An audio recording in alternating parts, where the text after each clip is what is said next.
இது சிலோன் 24.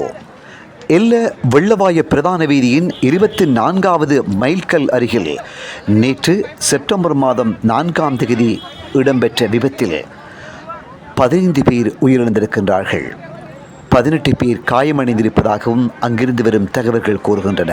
உயிரிழந்தவர்களுடைய சடலங்கள் தியத்தலாவ, பதுள்ள மற்றும் பண்டாரவளை வைத்தியசாலைகளில் பிரேத அறைகளில் வைக்கப்பட்டுள்ளன. விபத்து தொடர்பான விசாரணைகளை போலீசார் மேற்கொண்டு வருகின்றார்கள். குறித்த பகுதியில் நேரெதிரே இந்த பேருந்துக்கு முன்பாக வந்திருந்த ஜீப் வாகனம் ஒன்று மோதியதன் காரணமாக குறிப்பிட்ட பேருந்தானது மலைப்பாங்கான பிராந்தியத்தில் மோதி 1000 அடி பள்ளத்தில் வீழ்ந்ததாக தெரிவிக்கப்படுகிறது.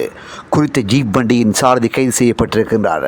காயமடைந்தவர்களுக்கு உதவுவதற்காக தியத்தலாவ விமானப்படையானது MI-17 ஹெலிகாப்டரையும் வீரவில விமானப்படை தளத்தில் பெல் 412 ஹெலிகாப்டரும் தயார் நிலையில் வைக்கப்பட்டிருக்கின்றன.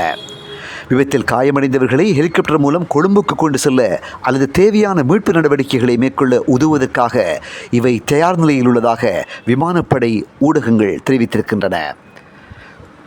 குறித்த இந்த விபத்தில் உயிரிழந்தவர்களது குடும்பத்தவர்களுக்கு சிலோன் 24 தமது ஆழ்ந்த இரங்கல்களை தெரிவிக்கின்ற அதே வேளையில் காயமடைந்தவர்கள் குணமடைந்து விரைவில் வீடு திரும்ப வேண்டும் என்று பிரார்த்திக்கின்றது.